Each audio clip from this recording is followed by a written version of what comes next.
Hey guys, I am Jason from JMT and welcome to the basement. If you don't know, I am a photographer and content creator from Jersey City, New Jersey, and I just want to do vlogs like this to just really casually talk about photography as a philosophy and and equipment that comes out and things like that. From the perspective of a solo photographer who's a dad and also works a 9 to 5 and also has a business, JMT Photography and Media. I'm also a boxing trainer, former amateur boxer, and martial artist. So so that's that. So what do I want to talk about today? I am a Fujifilm camera user. I do have one Canon G7X Mark II, a pocket camera, but primarily I've moved over from Canon to Fuji in the last year and a half. My first Fuji camera was a X-T1, then followed by the X-H1, then I got the XS10, which I'm shooting this on right now. Great content creation tool, pretty much the best all-around camera to me for that sweet spot of, APS-C sensor, great grip, touch screen, flip screen, mic input, 4K. It kind of hits in every aspect. 26 megapixels, so enough megapixels to do a little bit of everything. Still compact at the same time, but the handling is very good. So this is kind of like my favorite do-it-all camera. The X-T1 would be like my favorite pure photography camera. It was the first one I got. When it comes to just strict photography, I like it because it has the dials, the traditional Fuji dials with shutter speed and ISO. The lens will have the aperture. I like that it's not a touchscreen. I don't particularly like touchscreens in photography because one thing about me is over a course of time, I really want to distance myself from my phone in terms of photography. So touchscreen to me it just makes me feel like I'm using a phone, and I don't want to use my phone. I want to be strict photography, right? So that's why I kind of don't like touchscreen. I like the convenience of it, and I'll use it when needed, but I tend to turn it off. Like say with the XS10 and the XH1 when I'm doing photography-centric work, I turn it off. So that's what happened in there. XH1 to me, it's like my workhorse camera. I have battery grips for the X-T1. I wanted to mention that, but also have the battery grip for the XH1.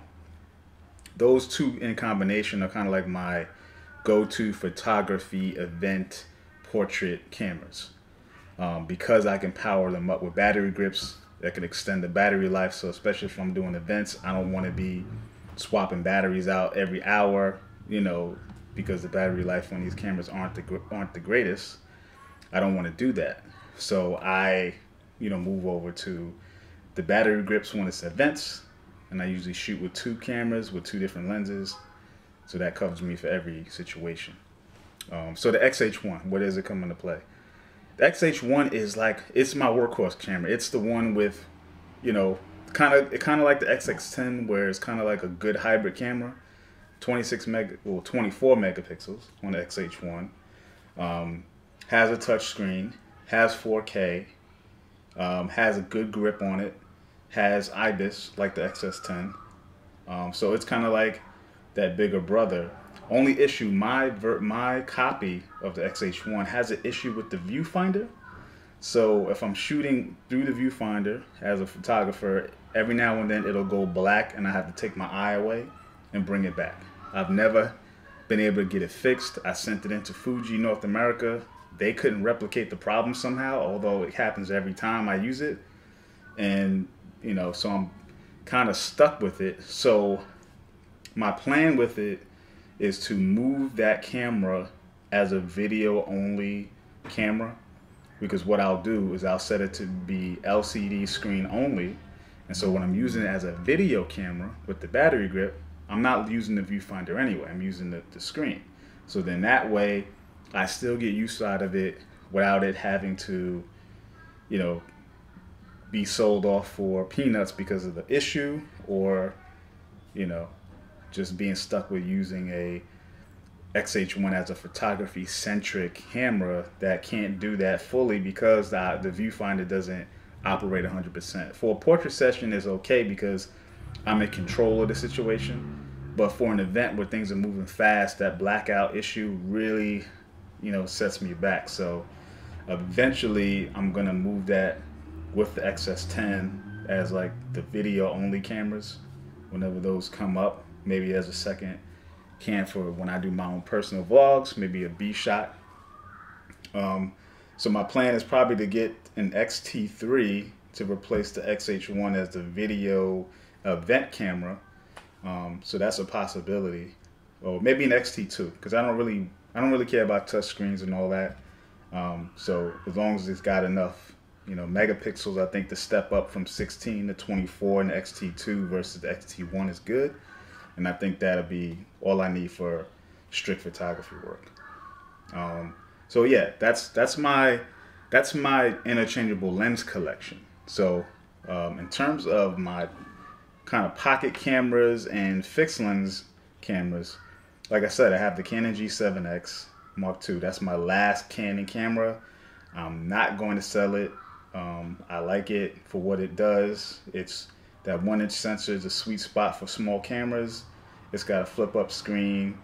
The video, 1080p video, is good, you know, for casual shooting, and it's small enough that, you know, I can throw it in my bag real easy and just walk out the door with it, and maybe an extra battery or two, and I'm good to shoot, you know, most things outdoors and even indoors. You know, it can handle some low light, you know, because it has a good lens on it, gives, you know, good wide apertures, so it's good for that.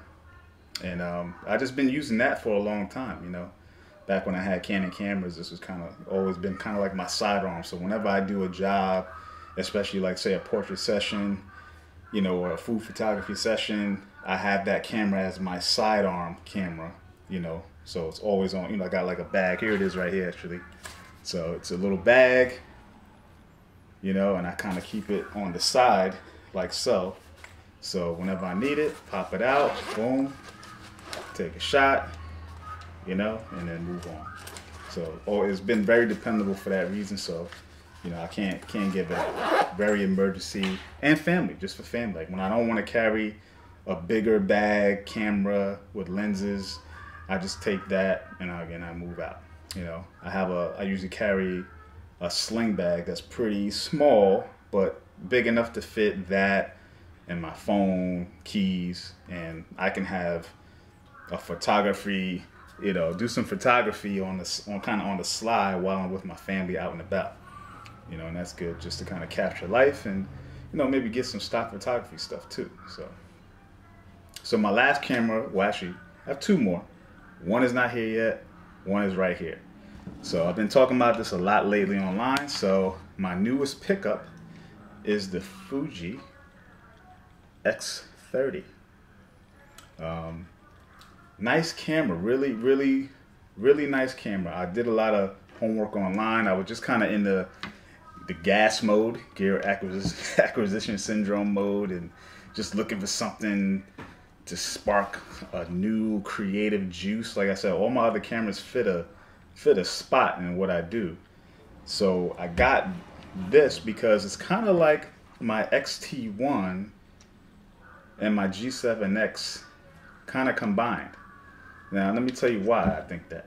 So, this is a compact camera with a, well, so compact, not as compact as the G7X, but a compact camera that has a fixed zoom lens. So, it has a 28 to 112 lens on it. Has a viewfinder, right, which I like, because one of the issues I've had with the G7X outdoors is that, you know, it can be hard to really see your shot. Like, it's not bad, the screen is good, but any screen, I don't care how good it is, it's hard to see you outside. It gets washed out with light, things are bouncing off each other. When you can block it, you know, you either have to use your hand or, you know, a nice viewfinder would be nice. So this kind of solves that problem in a way. It has all the customizable, you know, buttons of the XT1, so I can change any of the buttons on it to do whatever it is I want, and I like that from the XT1. So that's that. And then also tilt screen, you know, has the tilty screen on it. You know, that's nice. I like that. So you can get different angles, so it's not fixed in that way. And the aperture on the lens is f2 to 2.8 with the 28 to 112 zoom range. So that's really good. So I really have no qualms with the camera. I really love it. I'm not gonna get rid of this. I'm keeping this. As you can see, I kind of blacked out everything. So I put some electrical tape there and on the top. Excuse me, because I wanted to be a stealthy camera. I like my cameras to be black and stealth, you know, and kind of inconspicuous. I don't like to be a shady street photographer or anything, but I like to not bother people and not have things just be flashy and out there. You know, you never know what people are thinking, so you gotta keep it safe. So I really like that.